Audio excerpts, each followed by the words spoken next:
Hello my dear students, मेरा नाम है Rahul sir. You are watching fill yourself with English knowledge YouTube channel. प्यारे बच्चों, आज हम यूपी बोर्ड की हाई स्कूल की इंग्लिश की जो पहली पोएम है डस्ट ऑफ स्नो, उसका सेंट्रल आइडिया देखने वाले हैं। इससे पहले हमने ए लेटर टू गॉड को पूर्णतः कंप्लीट कर चुके हैं। डस्ट ऑफ स्नो में full Hindi explanation, short answer, long answer, stanza based जितने भी क्वेश्चन थे कर चुके हैं। प्यारे बच्चों, आज हम क्या है डस्ट ऑफ स्नो पोएम का क्या है सेंट्रल आइडिया देखने वाले हैं। प्यारे बच्चों का चैनल पहली बार आए हो तो चैनल को सब्सक्राइब कर देना, वीडियो को लाइक कर देना और जितना ज़्यादा हो सके अपने दोस्तों में शेयर कर देना। तो प्यारे बच्चों स्टार्ट करते हैं। ठीक है, सेंट्रल आइडिया क्या है, बहुत ही ज़्यादा ईजी होने वाला है। इतना ईजी सेंट्रल आइडिया आपको पूरे यूट्यूब चैनल पे कहीं भी नहीं मिलने वाला है। और प्यारे बच्चों, आप वीडियो को लाइक ज़रूर कर दिया करो और जितना ज़्यादा हो सके शेयर किया करो। ठीक है, जितनी जल्दी आप बन के सब्सक्राइब कंप्लीट कराओगे उतनी जल्दी आपको अच्छे से अच्छे कंटेंट देखने को मिलेंगे। तो प्यारे बच्चों स्टार्ट करते हैं। ठीक है, देखते हैं सेंट्रल आइडिया। ठीक है, सेंट्रल आइडिया क्या देखते हैं, सेंट्रल आइडिया। सेंट्रल आइडिया को देखते हैं और समझते हैं। ठीक है, central idea of the poem dust of snow. ठीक है, सेंट्रल आइडिया माने मुख्य विचार ऑफ द पोएम माने पोएम के। Dust of snow, dust of snow poem के मुख्य विचार। Is a very good poem, कैसी पोएम है, इज माने है, ये माने वेरी गुड माने बहुत अच्छी पोएम माने कविता। ठीक है, सेंट्रल आइडिया जो डस्ट ऑफ स्नो है वो क्या है, बहुत अच्छी पोएम है। कंपोज्ड माने रची गई है, बाई माने द्वारा, रॉबर्ट फ्रॉस्ट मतलब रॉबर्ट फ्रॉस्ट के द्वारा। ठीक है, जो रॉबर्ट फ्रॉस्ट के द्वारा कौन सी पोएम रची गई है, डस्ट ऑफ स्नो। हम उसका क्या है सेंट्रल आइडिया देखने वाले हैं। तो प्यारे बच्चों दोबारा देते हैं। Central idea of the poem dust of snow is a good poem composed by Robert Frost. ठीक है, इन दिस पोएम, इस पोएम में द पोइट माने कवि, टेल्स माने बताता है, अस माने हमें, अबाउट माने बारे में, स्मॉल माने छोटी छोटी, थिंग्स माने चीज़ों के बारे में, डैट माने जो, कैन माने सकती हैं, चेंज माने बदल सकती हैं। ठीक है, वंस माने किसी का, एटीट्यूड माने रवैया को। ठीक है, पोइट क्या है, इस कविता में क्या है, छोटी छोटी चीज़ों के बारे में बताता है जो किसी के भी माइंड को क्या है बदल सकती हैं। ठीक, इसमें क्या होता है, जो कवि है वो जो जिसको हम डार्क मानते हैं, मतलब अंधकार का प्रतीक मानते हैं, सिंबल ऑफ डार्क, उनके बारे में वर्णन करता है और उनको अच्छे रवैये दिखाता है। इस पोएम में क्या है, कवि क्या करता है, सैड होता है तो वो क्या कहता है, हेमलॉक ट्री के पेड़ के नीचे खड़े हो जाता है। फिर क्या कहता है, एक कौवा आता है, कौवा क्या करता है, डस्ट गिराता है कवि के ऊपर और कवि का जो माइंड होता है वो चेंज हो जाता है। देखो बेटा, देखते हैं। इन दिस पोएम, इस पोएम में द पोइट माने कवि, टेल्स माने बताता है, माने हमें, अबाउट माने बारे में, स्मॉल माने छोटी छोटी चीज़ों के बारे में। ठीक है, डैट माने कि कैन मान सकते हैं, चेंज माने बदल सकते हैं, बंस माने किसी का, एटीट्यूड माने रवैये को। ठीक है, इस पोएम में क्या है, जो कवि बताता है कि जो छोटी छोटी चीज़ें वो किसी के भी रवैये को बदल सकती हैं। इन दिस पोएम, इस पोएम में द पोइट माने कवि, टेल्स माने बताता है, डैट माने कि, ए माने क्रो माने कौवा, शोक माने हिलाता है, सम माने कोई, डस्ट माने कड़ा ऑफ स्नो माने बर्फ़ के। क्या कहता है, इस पोएम में कवि कहता है कि जो कौवा है वो क्या है, बर्फ़ के कुछ कण को गिराता है। कहाँ से गिराता है, from a hemlock tree, from माने से, हेमलॉक ट्री मतलब हेमलॉक ट्री से। ऑन द पोइट माने कवि के ऊपर, कवि के ऊपर क्या है, जो कवि के ऊपर क्या है, जो कौवा है वो क्या करता है, बर्फ़ के कुछ कण गिराता है।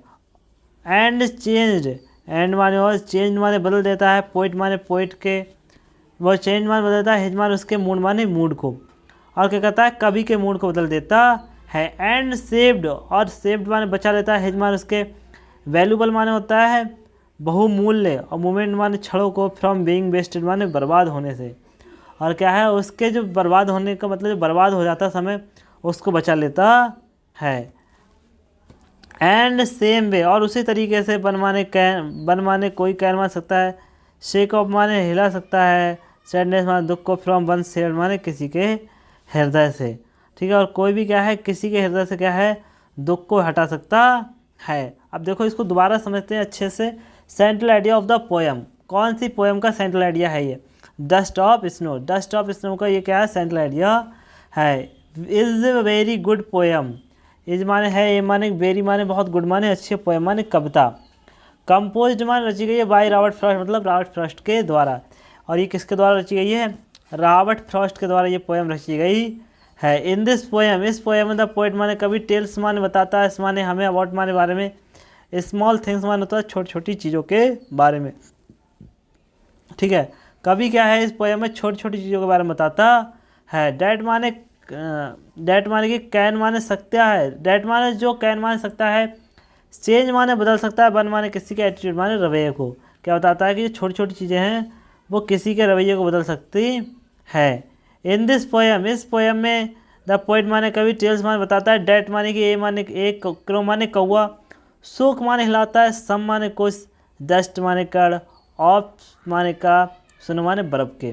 क्या कहता है कि कौआ क्या है, बर्फ़ के कुछ कणों गिराता है। फ्रॉम माने से, ए माने हेमलॉक ट्री, मतलब हेमलॉक के पेड़ से। ऑन द पोएट माने कवि के ऊपर।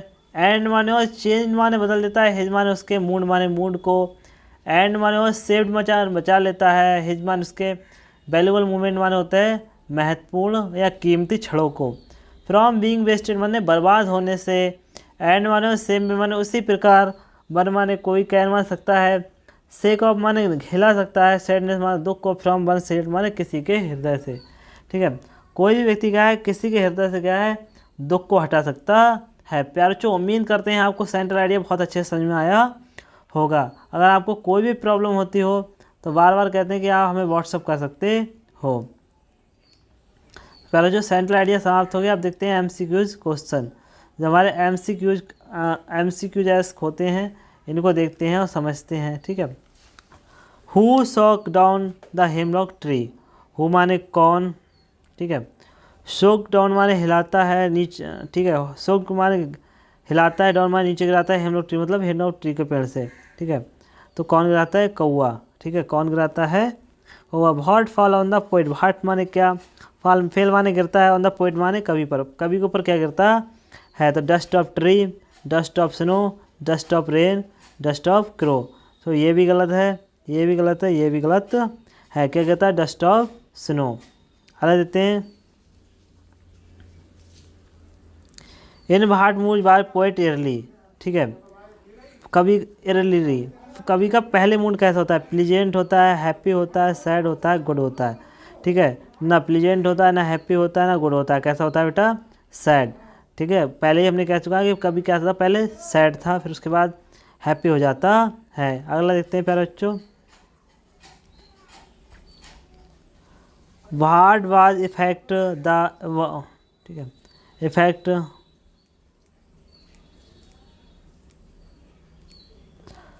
What was effect of the fall dust of snow on the poet.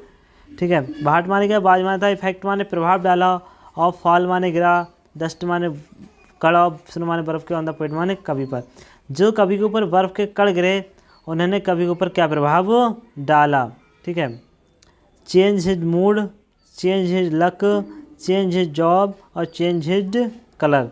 तो क्या किया था बेटा? न चेंज हिज जॉब कलर, वो लक, न चेंज हिज जॉब, न change his colour, change his mood. ठीक है, changed.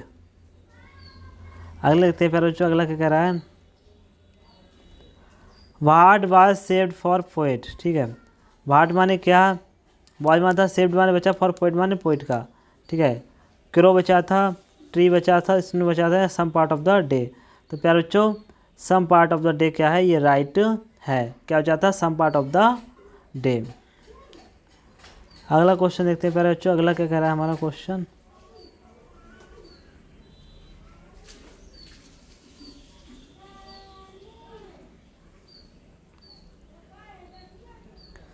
The poet sage of the day I had rude, what is the meaning of rude.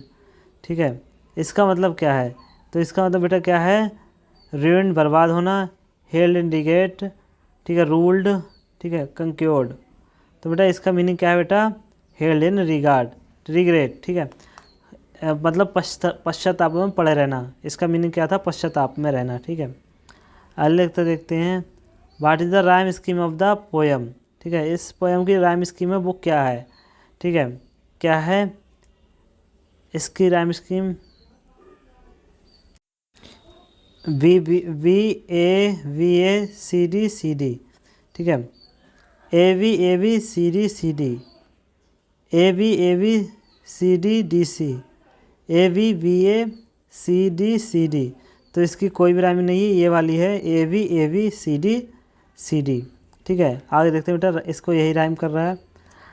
Name the police, ठीक है, device use to in the line the saved some part, ठीक है। तो इसमें कौन सा हमारा क्या है वो हुआ है, इसमें कौन सा हमारा क्या बोल सकते हैं फिगर ऑफ स्पीच यूज हुआ है। तो इसमें हमारा कौन सा हुआ है, सिमली हुआ है, ठीक है, ऑक्सरमोरन हुआ है, मेटाफोर हुआ है, या एलिट्रेशन हुआ है। तो इसमें कौन सा हुआ है, एलिट्रेशन। एलिट्रेशन हमारा क्या है, इसमें हमारा यूज़ हुआ है, क्योंकि एलिट्रेशन में क्या होता है, हमारे सेम शब्द आते हैं, जैसे इसमें ऐसा आ गया, इसमें ऐसा आ गया, तो इसमें एलिट्रेशन हमारा यूज हुआ है। आगे देखते हैं प्यारे बच्चों, किसी दिन आपको ये फिगर ऑफ स्पीच, ठीक है, और ये राइमिंग पढ़ा देंगे, ठीक है। आगे देखते हैं बेटा,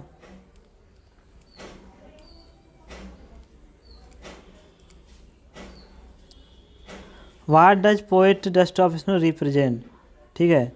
जो डस्ट ऑफ स्नो है वो किसको रिप्रेजेंट करता है, ठीक है। Healing power of nature, particles of snow, cool weather, none of above. तो प्यारे बच्चों किसको करता है, देखते हैं।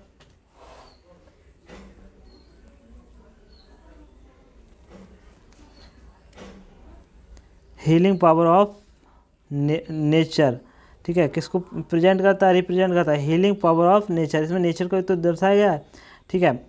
अगला देखते हैं बेटा, लास्ट देखते हैं।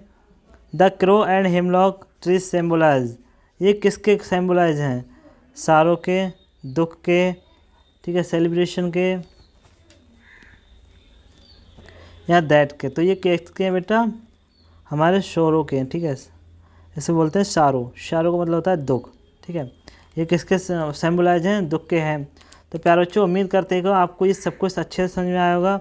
अगर फिर भी आपको कोई प्रॉब्लम होती है तो आप हमें व्हाट्सअप कर सकते हैं। हमारा व्हाट्सअप नंबर 7817067778, या व्हाट्सअप नंबर आप कभी भी कॉल करके पूछ सकते हो कि सर हमें ये प्रॉब्लम आ रही है। तो प्यारे बच्चों आज के लिए बस इतना ही, मिलते हैं कल, तब तक के लिए जय हिंद।